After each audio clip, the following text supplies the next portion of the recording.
지금 소개받은 손호영입니다.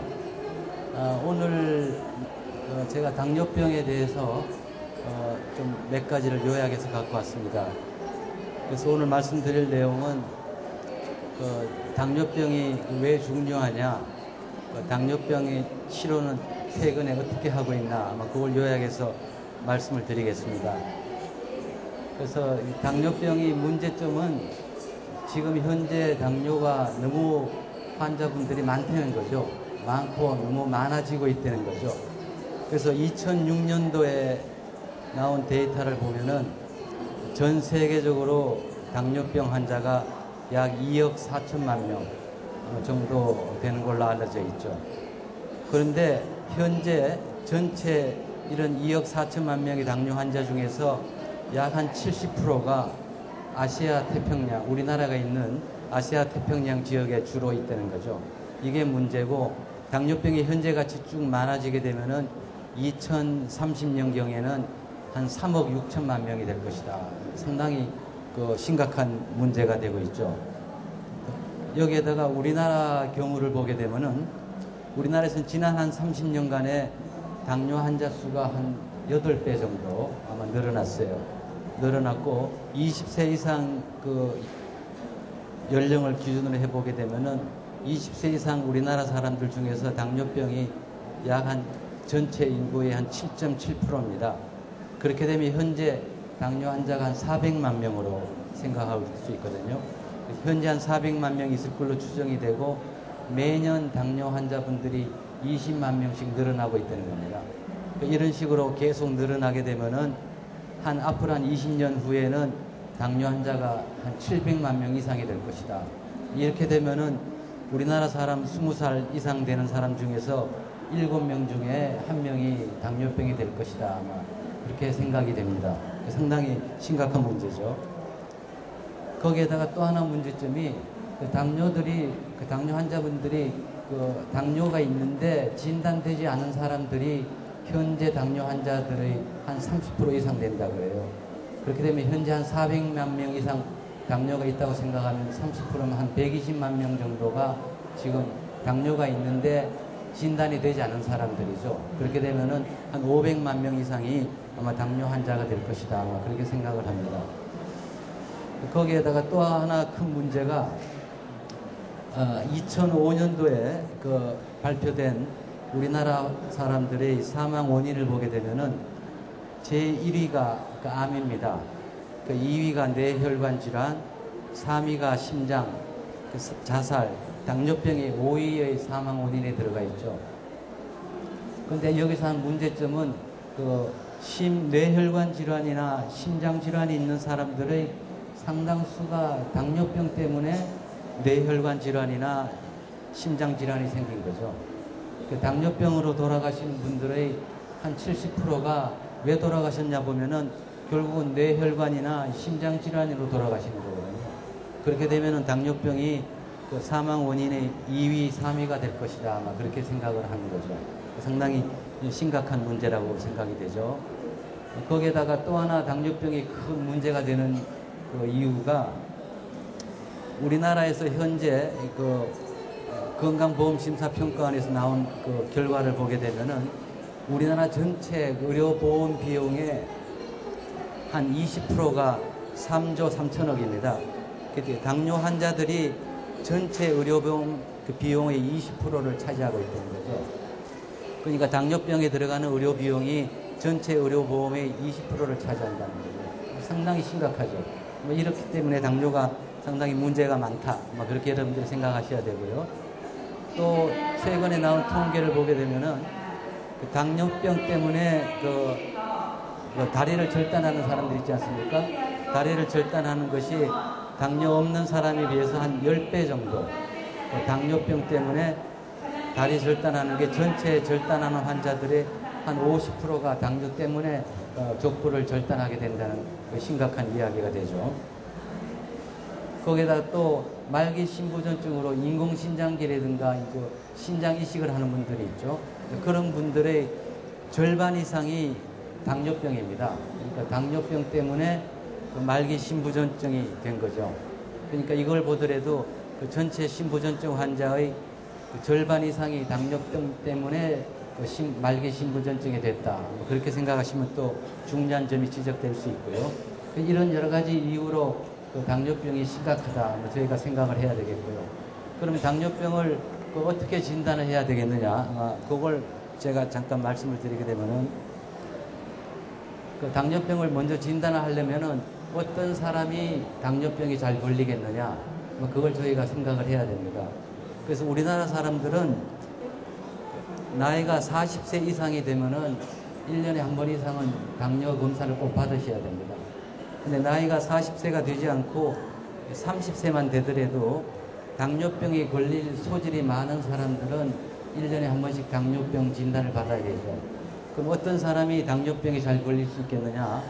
그걸 보게 되면은 체중이 많이 나가는 사람, 고혈압이 있는 사람, 부모나 형제 중에 당뇨병이 있는 사람, 또 혈당이 당뇨는 아니지만은 정상보다 높은 사람들, 또 과거에 임신성 당뇨병을 앓았던가, 그 어린애를 4kg 이상 되는 그 체중이 많이 나가는 아기를 출산한 경력이 있는 사람이라든가, 그 다음에 좋은 콜레스테롤이 35 아래나 중성지방이 높은 사람, 또 이런 아까 강의 들으신 심장질환이 있는 사람, 이런 사람들은 당뇨병이 잘 오는 사람들입니다. 그래서 이런 사람들은 30세만 넘어도 당뇨병이 있는지 없는지 검사를 꼭 해야 된다는 거죠. 그래서 당뇨가 잘 올 수 있는 사람들이 아마 이런 경우라는 걸 아마 알아두시면 도움이 될 것 같습니다.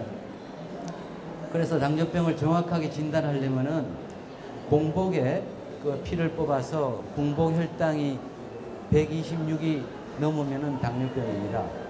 정상은 100 아래죠. 정상은 100 아래인데 100 이상이 되고 당뇨가 126인데 126은 되지 않고 125까지 되는 사람, 100에서 125까지 되는 사람은 당뇨병은 아니지만은 공복혈당 장애라고 그럽니다. 이런 공복혈당 장애 있는 사람들은 당뇨가 될 후보자죠. 소질이 많은 거죠. 또 식후 2시간 혈당은 정상은 140 아래인데 2시간이 200이 넘으면은 당뇨병입니다. 근데 2시간이 140은 넘어도 200은 되지 않는 140에서 199 사이는 내당능 장애입니다. 이건 당뇨병이 아니지만은 당뇨 후보자에 들어갑니다. 그래서 이런 공복혈당 장애나 내당능 장애는 1년이 지나면은 10명 중에 1명은 이제 당뇨병으로 바뀐다는 거죠. 그렇기 때문에 이런 분들은 당뇨 후보자이기 때문에 매년 당뇨 검사를 꼭 하셔야 됩니다. 그래서 이런 당뇨를 진단하고 나면은 당뇨 치료하는 과정에서 제일 중요한 것이 당뇨병 합병증이죠. 그래서 합병증이 어떤 게 있나 보게 되면은 그 당뇨 합병증이 아주 작은 혈관에 오는 합병증과 큰 혈관에 오는 합병증이 있어요. 그 작은 혈관에 오는 합병증이 대표적인 당뇨병성 망막증, 신증, 족부궤양이 되고, 대혈관, 큰 혈관에 오는 합병증이 조금 전에 강의한 관상동맥 질환, 뇌혈관 질환, 말초혈관 질환, 이런 것들이 이제 당뇨병 합병증이 됩니다. 그 외에 뭐 백내장도 오고 하지만요. 그래서 이런 합병증이 오게 되면은 미세혈관에 오는 게 이제 콩팥이 망가지게 되죠. 그 망막증이 오게 되면 나중에 이제 실명을 하게 됩니다. 신경합병증도 오게 되고, 또 큰 혈관에는 심장에 문제가 오고 뇌혈관에도 같이 문제가 오게 되죠. 이런 합병증이 문제가 되는 이유는 망막증이 오게 되면은 이 망막증으로 실명, 앞을 못 보게 되는 거죠. 그래서 성인이 돼서 실명하게 되는 가장 많은 이유가 당뇨병입니다. 그런 문제가 있고, 또 당뇨병 신증이 되면은 아까 말씀드린 만성심부전증이 돼버리죠. 그 만성심부전증이 되면은 결국은 뭐 인공심장기를 쓴다든가 뭐 혈액투석을 하고 복막투석을 하고 이제 심장 이식을 받아야 되죠. 뭐 그런 문제가 오죠. 그 다음에 또 하는 문제가 이게 신경합병증이 오게 되죠. 그 신경합병증이 오게 되면 처음에는 아프고 감각이 이상하지만 나중에는 뭐 신경마비가 돼버리는 거죠. 그래서 이런 합병증이 상당히 심각한 문제가 되고, 그 다음에 이게 큰 혈관에 이제 문제가 오게 되면요. 그래서 아까 말씀드린 대로 신장에 합병증이 오게 되면은 그 만성신부전증이 되는데, 현재 아까 말씀드렸듯이 만성신부전증 환자의 반 이상이 당뇨병입니다. 그런 문제가 있고요. 그 다음에 눈에 망막증이 오게 되면은 실명의 가장 흔한 원인이 당뇨병이다. 그걸 알 수 있고, 또 하나는 신경의 합병증이 오게 되면은 동통이 오든가 감각 이상이 오고 신경마비가 오게 되면 결국은 이 발이 이렇게 헐어버리게 되죠. 이런 문제가, 합병증이 상당히 심각한 게 되죠. 이런 합병증이 오게 되고, 또 큰 혈관에 합병증이 오게 되면은 아까 말씀드렸듯이 관상동맥의 합병증이 오게 되면은 협심증이나 심근경색으로서 심장마비가 오게 되죠. 뇌혈관에 문제가 오게 되면은 결국은 중풍이 되죠. 뇌경색이 되고, 말초혈관에 합병증이 오게 되면은 이 족부궤양, 잘못하면 이제 다리를 절단하는 경우도 생기게 되는 문제. 이런 합병증이 문제가 되죠. 그래서 이런 합병증을 다시 보게 되면은 대개 대혈관에 합병증이 오면 이게 뇌출혈이 오게 됩니다. CT를 해보게 되면 여기 뇌출혈이 보이게 되죠. 또 뇌혈관이 막히게 되면은 CT 촬영을 찍어보면 여기 까맣게 된 부위가 뇌혈관이 막힌 부위가 됩니다. 또 심장에 오게 되면 심장혈관이 막혀가지고 결국 이제 심장마비로 잘못되게 되죠. 이런 것이 이제 큰 문제가 돼서, 따라서 당뇨병 환자한테서는 이 큰 혈관에 합병증이 오게 되면은 말씀드렸듯이 뇌졸중이 당뇨 없는 사람에 비해서 2배 내지 3배, 심장질환이 당뇨 없는 사람에 비해서 2배에서 4배, 다리를 절단할 가능성이 당뇨 없는 사람에 비해서 15배까지 높다. 이게 당뇨병 합병증의 심각한 문제죠. 그래서 이런 합병증이 이제 이렇게 큰 문제를 갖고 있는데, 이 합병증의 가장 큰 문제점은, 이런 합병증은 한번 생기게 되면은 계속 완치가 되지 않고 계속 악화가 될 수 있다는 거죠. 그렇게 하고 지금 현재로서는 한번 합병증이 생기면은 완전히 해결할 수가 없어요. 그렇기 때문에 현재로서 할 수 있는 유일한 방법은 합병증이 생기지 않게 예방하는 방법이고, 빨리 진단하는 방법이고, 가능하면은 빨리 조기에 치료하는 것이 최선의 방법이다. 그렇게 생각을 할 수 있습니다. 그래서 이런 당뇨병을, 합병증을 예방하려면 어떻게 하겠느냐. 세계적으로 아주 큰 연구가 있었어요. 그래서 미국에서 한 연구가 있었고, 영국에서 한 연구가 있었고, 일본에서 한 연구가 있었는데, 이런 세 연구한 결과를 보게 되면요, 이런 세 가지 미국이나 일본이나 영국에서 한 당뇨병 예방에 대한 연구는 혈당 조절을 아주 철저하게 해주고, 혈압 조절을 아주 철저하게 해주면은 이런 당뇨병 합병증을 예방할 수 있고 악화되지 않게 할 수 있다는 게 이제 확인이 됐어요. 그래서 당뇨 합병증은 한번 생기면 곤란하지만은 우리가 미리 예방이 가능하다는 거죠. 그래서 당뇨라는 합병증을 예방하려면은 먼저 혈당을 정상으로 내리자.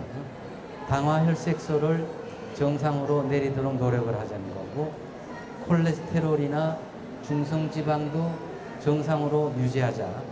혈압을 내리자. 체중을 정상으로 유지하자. 요것만 우리가 열심히 노력하면은 합병증을 예방할 수 있다는 게 이제 확인이 됐어요. 이렇게 하기 위해서 이제 여러 가지 저희가 해야 되는데, 그럼 혈당을 철저하게 조절하려면은 혈당을 얼마나 내려야 되겠느냐 보면은, 대개 공복 혈당이 건강한 사람은 100이한데 적어도 120은 넘기지 말아야 되겠다는 거죠. 140이 넘으면 상당히 주의를 해야 되고요. 식후 2시간 혈당은 최소한 160은 넘기지 말자. 160이야. 또 잠자기 전 혈당은 최고 140은 넘기지 말자.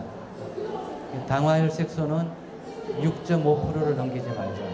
이런 목표를 달성하게 되면은 혈당 조절이 잘 된다는 거죠. 혈당 조절이 잘 되게 되면은 합병증을 예방할 수 있다. 그렇게 생각하시면 좋겠어요. 그래서 당화혈색소는 가능하면은 이게 7%를 넘기지 말자는 거죠. 그 당화혈색소는 7%라면은 혈당으로 따지면은 한 170 정도 됩니다. 그래서 가능하면은 6%가 정상이거든요. 6%를 넘기지 않으면은 혈당을 135를 넘기지 않는다. 그렇게 생각하시면은 당화혈색소는 6에서 7 사이로 유지하도록 노력을 해야 되겠다는 거죠. 그 다음에 또 하나 중요한 합병증 예방을 하려면은 이제 아까 말씀드린 심장 그 합병증을 예방을 해야 되는데, 이런 심장 합병증을 예방하게 되려면은 여러분들이 잘 아시는 LDL 콜레스테롤, 나쁜 콜레스테롤을 100 아래로 유지하자는 거, 또 중성지방을 150 아래로 내리자는 거, 또 좋은 콜레스테롤은 40이 넘도록 하자는 거, 혈압은 130에 80을 넘지 않게 하고 금연을 하자. 이렇게 이것만 열심히 하시게 되면은 심장 합병증도 예방이 가능하다. 그렇게 생각을 할 수 있겠습니다. 그래서 이런 혈당을 열심히 조절하기 위해서는 이제 지금 시중에 그 혈당 측정기가 아주 많이 나와 있어요. 그래서 당뇨가 있으신 분들은 이런 혈당 측정기를 하나 구입해서 혈당을 자주 재가지고 아까 말씀드린 혈당 수치를 제가 혈당 수치를 공복을 주로 80에서 120 사이로 유지하자. 2시간 혈당은 160을 넘지 않게 하자. 취침 전 혈당은 140을 넘지 않게 하자.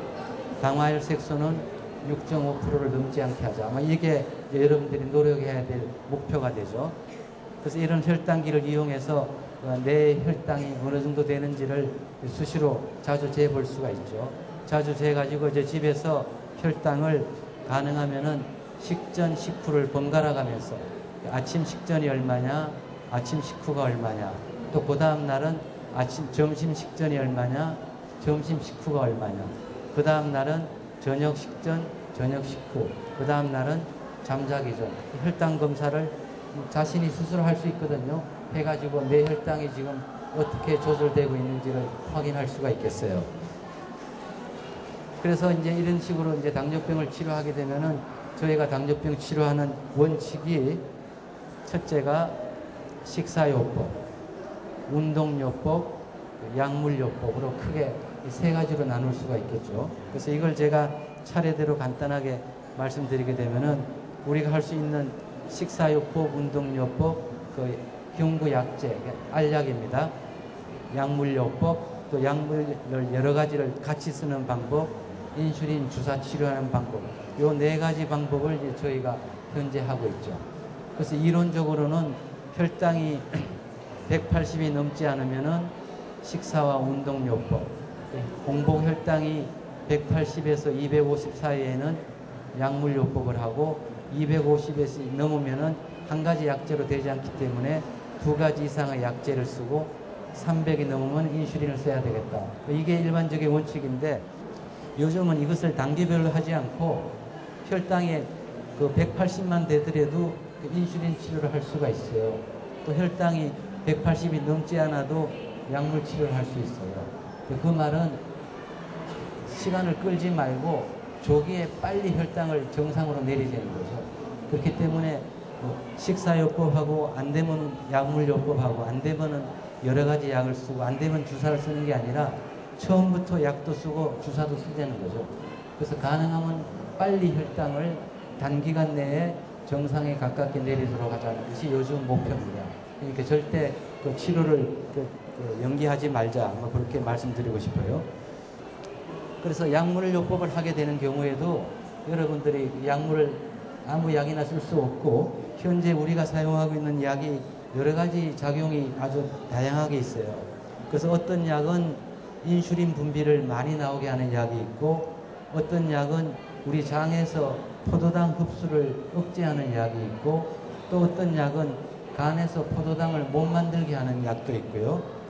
또 어떤 약은 인슐린 작용을 좋게 해주는 약이 있고 또 최근에 나온 약은 혈당이 높으면은 인슐린을 나오게 하고 혈당이 좋으면은 인슐린이 많이 안 나오게 하는 약도 새로 나왔어요. 그렇게 하고 비만을 치료해서 혈당을 내리는 약도 있고 따라서 이런 여러 가지 약재가 있기 때문에 또 당뇨 환자분들이 어떤 그 당뇨의 특징을 갖고 있는지 다 같은 당뇨 환자분이라도 의사가 봐서 이 환자분들한테는 어떤 약을 쓰는 게 좋겠다는 것을 저희가 결정을 합니다. 그래서 아무 약이나 쓰는 것이 아니고 자기한테 알맞는 약을 선택해서 이제 약을 쓰게 되는 거죠. 그러니까 약을 쓰게 되면은 여러분들 반드시 병원에서 당뇨 주치의들의 의견을 들어가지고 이제 쓰려는 약을 여러분들이 꼭 써주셔야 됩니다. 그래서 아무 약이나 쓰지 말고 꼭 필요한 약을 처방을 받아서 여러분들 써야 되겠다. 아마 그렇게 생각하셔야 되겠고, 만일에 약물요법으로도 충분치 않을 때는 이제 주사를 쓰게 됩니다. 그 주사도 요즘 상당히 좋은 주사들이 많이 나왔어요. 그 효과가 주사를 놓자마자 한 15분이면 효과가 나오는 주사, 1시간 후에 효과가 나오는 주사, 효과가 한 12시간 계속되는 주사, 두 가지를 섞어 놓은 주사도 있고, 또 24시간 계속되는 효과가 지속되는 인슐린도 나와 있어요. 그러니까 이런 인슐린도 나한테 어떤 인슐린이 가장 알맞는 인슐린인지 의사 처방을 받아서 여러분들이 꼭 인슐린을 써 주셔야 됩니다. 그래서 약제도 그렇고 인슐린도 그렇고 반드시 병원에서 처방을 받으셔야 된다는 걸 꼭 좀 기억해 주시면 감사하겠습니다. 그래서 이런 인슐린도 과거같이 주사기를 써서 인슐린을 뽑아 쓰는 인슐린이 아니라 이런 펜을 쓰게 됩니다. 이런 여러 가지 펜을 쓰기 때문에 과거는 많이 틀려요. 인슐린 주사 대신 이런 펜을 쓰게 되면 아주 간편하게 여러분들이 사용할 수가 있고, 이런 펜은 외국에 갈 때 갖고 갈 수도 있어요. 꼭 얼음에 채우지 않아도 되고, 지방에 갈 때 그냥 만년필 같이 차고 다녀도 됩니다. 그러니까 여러분들이 필요할 때 언제나 쓸 수가 있죠. 그렇게 하고 필요할 때는 또 인슐린을 하루 종일 맞을 수도 있죠. 여기 인슐린 펌프입니다. 이 안에 이제 인슐린 주사기가 들어있죠. 이걸 이렇게 차고 다니는 겁니다. 차고 다니면 이제 인슐린이 자동으로 필요한 만큼 인슐린이 들어가게 돼 있죠. 그래서 인슐린 펌프를 이용해서 당뇨 치료하는 방법도 이런 여러 가지 기구들이 나와 있어요. 이것도 이제 필요한 사람들은 저희가 사용을 할 수가 있죠. 그 외에도 이제 이런 혈당 조절과 이런 인슐린도 열심히 써서 혈당을 조절하지만은 당뇨병 합병증을 예방하고 치료하기 위해서는 혈당만 갖고는 안 됩니다. 반드시 혈압도 조절해 줘야 되고 콜레스테롤도 조절해 줘야 되거든요. 그렇게 하고 당뇨 환자분들이 많은 분들이 또 심장 질환이나 중풍, 뇌질환을 하기 때문에 뇌졸중이라든가 심장 질환을 예방하기 위해서는 여러분들이 잘 아시는 항혈소판제, 소량의 아스피린을 당뇨 환자들이 대부분 먹어야 됩니다. 아스피린을 먹어서 중풍이라든가 관상동맥 질환을 예방하도록 아스피린을 꼭 복용을 해야 되고, 콜레스테롤에 문제가 있는 사람은 콜레스테롤 내리는 약이 스타틴입니다. 이 약을 꼭 복용을 하셔야 되고, 혈압이 높은 사람은 여러 가지 좋은 혈압약들이 나와 있거든요. 혈압 조절을 이런 약을 써서 꼭 해줘야 됩니다. 그래서 당뇨 환자들은 혈당뿐만 아니라 이런 아스피린이라든가 콜레스테롤 약이라든가 혈압약을 꼭 복용을 해서 혈당과 혈압과 고지혈증을 동시에 치료해 줘야지 합병증을 예방하고 치료할 수 있다. 그걸 여러분들이 꼭 좀 기억해 주시면 감사하겠습니다. 그래서 앞으로 그럼 당뇨병은 이런 치료에 지금 현재 우리가 예상할 수 있는 치료는 인슐린도 주사가 아니고 입으로 먹는 인슐린, 인슐린 알약도 지금 개발 중이고, 또 들여 마시는 인슐린도 현재 나와 있고요. 또 인슐린 유전자 치료라든가 췌장 이식이라든가 또 인슐린을 분비하는 세포 췌도 이식이라든가 또 동물 췌장을 이식하는 이런 여러 가지 연구들이 아마 진행이 되고 있어요. 그래서 예를 들어서 요거는 이제 들여 마시는 인슐린입니다. 주사가 아니고 요 안에 인슐린을 넣어서 이 사람 같이 이제 인슐린을 들여 마시는 겁니다. 주사를 안 하고 이런 것도 일부 나와서 지금 사용이 되고 있고요. 그 다음에 이제 요게 췌장이거든요. 요런 췌장을 일부 췌장을 뜯어다가 이제 췌장 이식을 하는 거죠. 췌장을 여기 이식을 해주는 방법. 이런 방법도 있고요. 그 다음에 이제 이 췌장에서 췌장을 갈아가지고 인슐린 만드는 세포를 따로 골라내 가지고 이 세포를 모아서 환자의 간에다가 이거 세포를 이식해 주는 거예요. 인슐린 분비하는 세포를. 이걸 우리가 최도 이식이라고 합니다. 그 최도 이식을 해 가지고 당뇨를 치료하는 방법. 이것도 일부 하고 있죠. 그렇지만 이건 아주 특수한 경우에 하기 때문에 모든 환자들이 하는 경우가 아니고 아주 특수한 경우에서는 이러한 치료도 지금 현재 하고 있다. 그렇게 생각하시면 됩니다.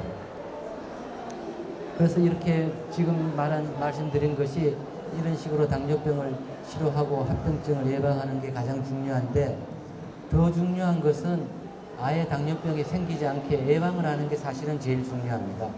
당뇨가 생긴 다음에 치료해 주는 것도 중요하지만은, 그래서 당뇨병을 어떻게 하더라도 예방을 해야 되겠다, 그런 생각을 저희가 해야 되거든요. 그래서 당뇨병을 예방적인 측면에서 보게 되면은 1차 예방과 2차 예방과 3차 예방으로 나눌 수가 있어요.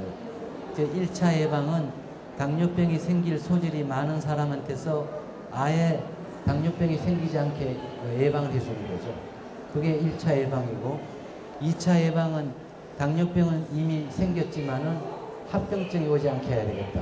합병증을 오지 않게 예방해 주는 것이 2차 예방입니다. 3차 예방은 이미 합병증도 생겼지만은 합병증이 더 이상 악화되지 않게 치료해 주는 게 3차 예방이죠. 그래서 1차 예방은 딴 게 없어요. 당뇨병이 생기지 않게 규칙적으로 운동하고 정상적으로 체중을 유지하고 고혈압, 고지혈증, 비만만 열심히 관리하더라도 당뇨병을 예방할 수 있다는 거죠. 그 다음에 당뇨병이 생겼어도 아까 말씀드렸듯이 철저하게 혈당을 조절하고 혈압 조절하고 고지혈증을 조절하면은 이런 합병증도 예방이 가능하다는 거죠. 또 합병증이 생겼더라도 열심히 치료하면은 합병증이 더 이상 악화되지 않게 어느 정도 치료가 가능하다. 이런 걸 우리가 꼭 생각을 할 수가 있죠. 그래서 이런 측면에서 보면은 당뇨병이 예방될 수 있겠느냐. 당뇨병 예방에 대한 세계적인 연구가 상당히 많았어요. 그래서 생활 습관만 바꾸는 방법, 여러 가지 약물 치료하는 방법, 이런 것들이 당뇨병을 예방하기 위해서 많이 연구가 됐는데, 아주 유명한 연구가 우리 생활 습관만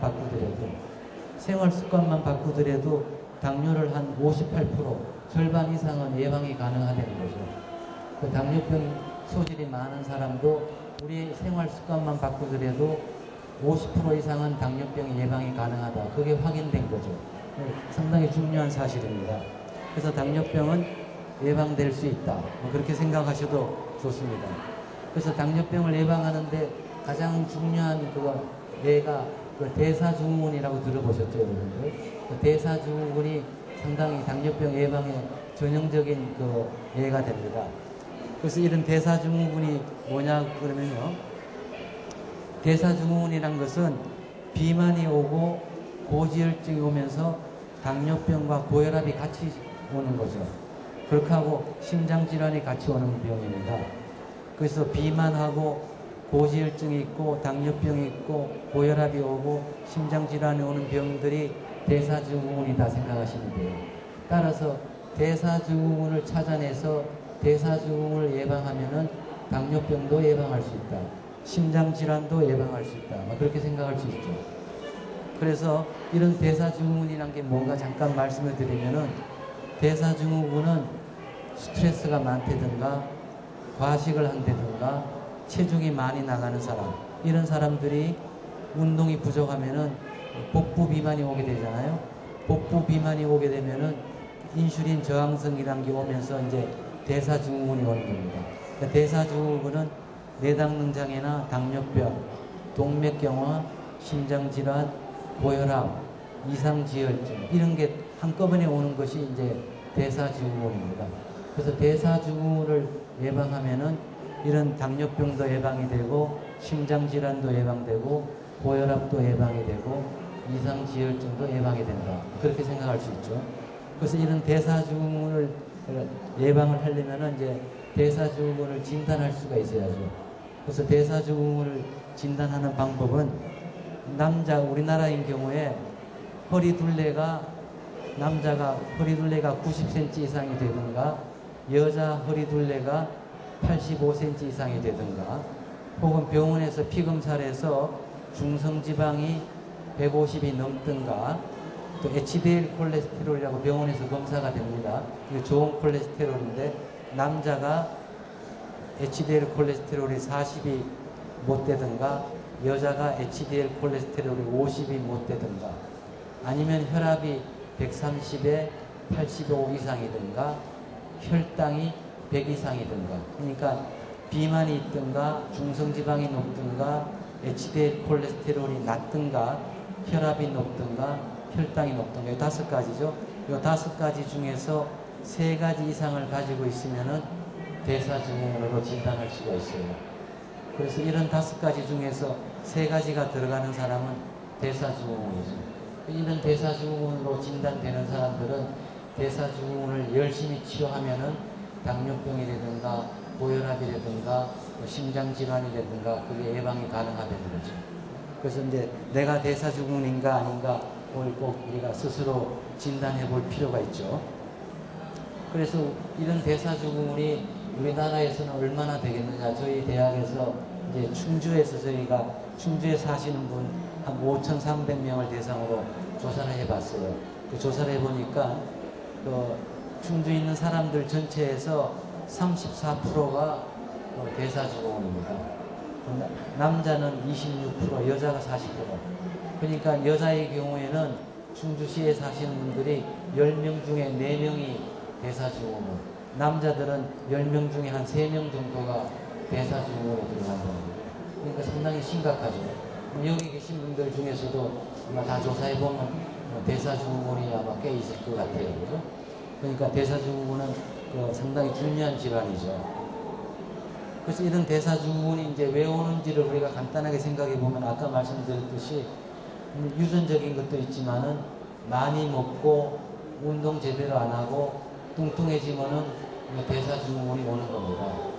그러니까 이게 과식과 운동 부족과 비만이 대사증후군이 중요한 원인이 된다고 볼 수가 있습니다. 그래서 이 대사증후군이 오는 비만은 뚱뚱하더라도 또 여러 가지 형태가 있거든요. 여자들 같이 엉덩이 쪽에 뚱뚱한 사람들이 있고 남자들 중에서 이게 상체가 비만한 거 자세하게 보게 되면은 이런 비만 이건 이제 정신 둔부형 비만입니다. 여자들한테 많죠. 이제 엉덩이 쪽이 주로 뚱뚱하죠.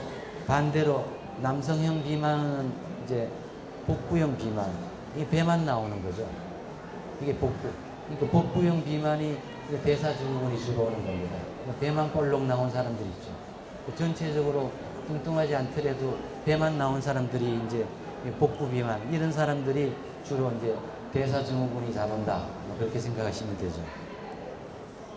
그래서 중요한 것은 우리 몸에 지방이 많더라도 몸 있는 지방이 어디에 주로 많으냐?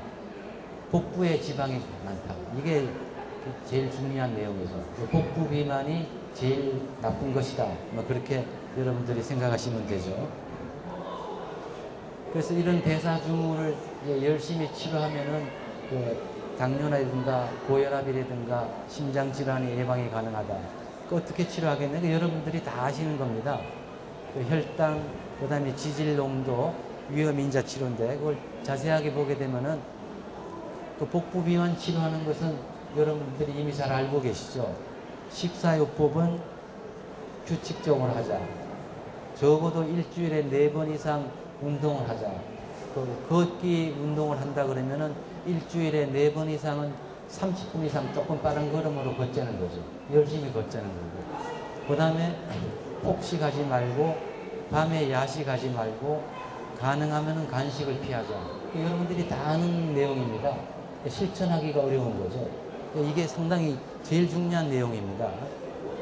이걸 조금 더 자세하게 보면은 이제 복부 비만 치료할 때는 이런 행동, 식사, 운동, 약물, 수술 여러 가지가 있죠. 그렇지만 제일 중요한 것이 1번, 2번, 3번입니다. 약물요법이나 수술요법은 아주 특수한 경우거든요.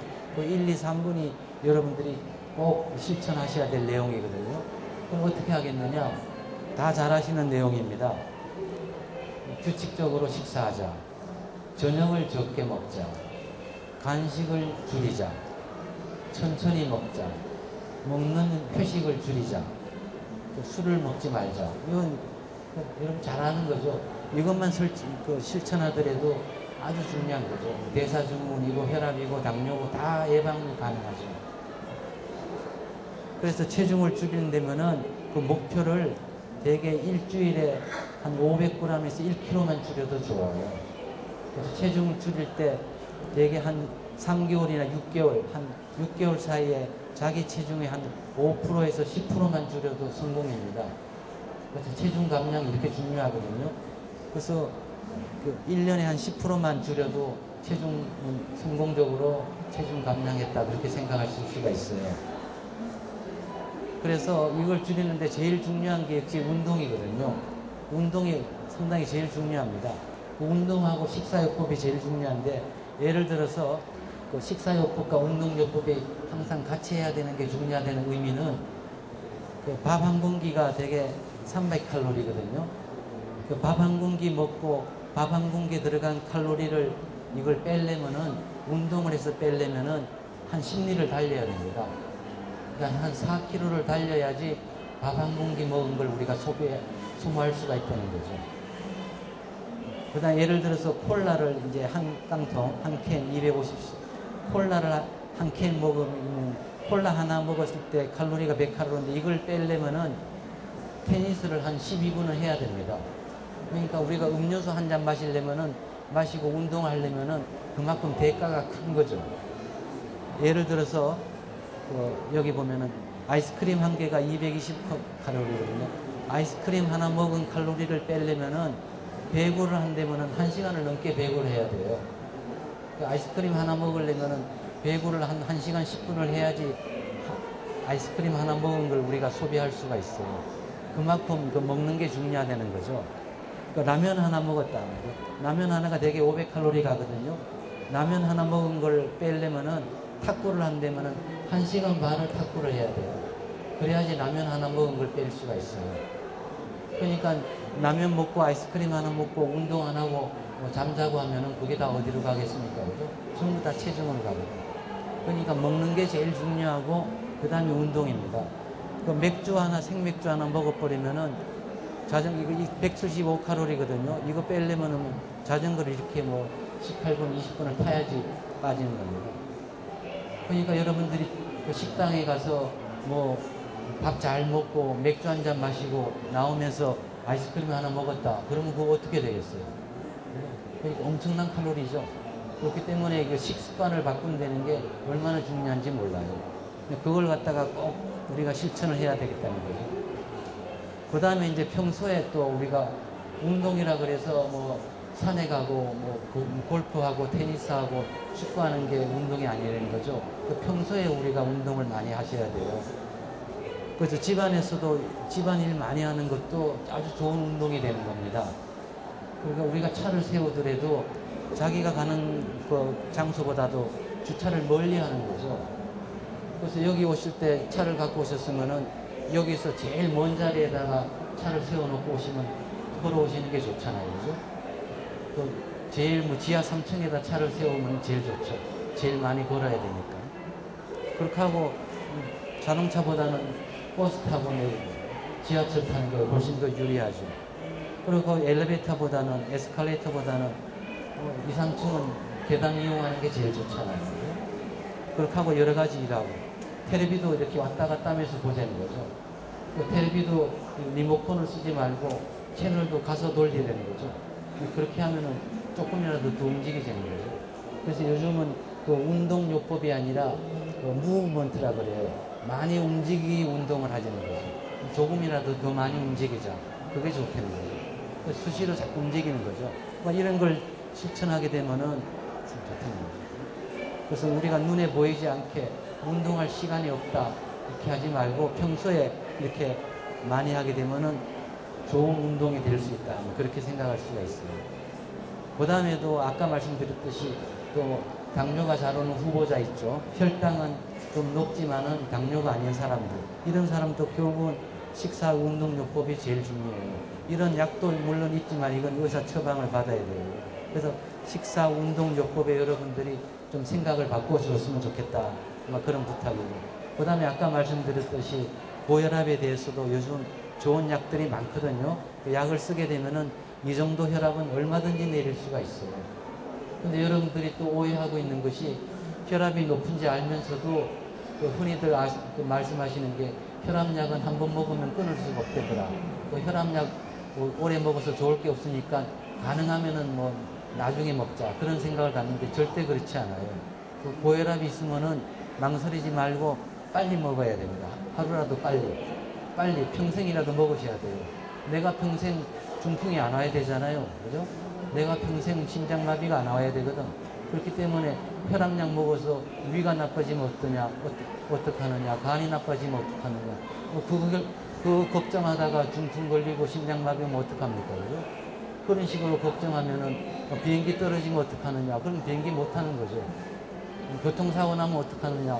그럼 자동차 못 타는 거죠. 그렇게 하지 마시고 혈압 있고 그러면 빨리 잡숴야 돼요. 콜레스테롤 높고 하면 식사 조절하고 빨리 약을 먹어야 돼요. 그게 저희들이 꼭 부탁하는 겁니다. 이 콜레스테롤 마찬가지입니다. 이 콜레스테롤 200 넘기지 말고 나쁜 콜레스테롤 100 아래로 내리고 좋은 콜레스테롤을 올리자. 그 음식 조절하면서 여기에 대한 약이 정말 좋아요. 약이 나와 있거든요. 그러니까 여러분들 절대 망설이지 말고 약 먹어야 돼요. 그 콜레스테롤 약이 나오고 나서 지난 한 20년간 미국에서는 심장마비로 죽는 사람이 많이 줄어들었어요. 우리나라 사람은 자꾸 많아지고 있고. 그러니까 절대 여러분들 망설이지 말고 그 의사들이 약을 권하면은 빨리 복용을 해달라. 이게 제 부탁입니다. 따라서 제가 이제 결론을 내리면은 첫째, 당뇨병은 예방될 수 있다. 여러분들 노력하면 충분히 예방이 가능합니다. 당뇨병의 합병증도 예방할 수 있다. 생활 습관을 바꾸자. 열심히 혈당 조절하고 혈압 내리고 콜레스테롤 내리고 체중 조절하고 운동하자. 예방할 수 있는 거죠.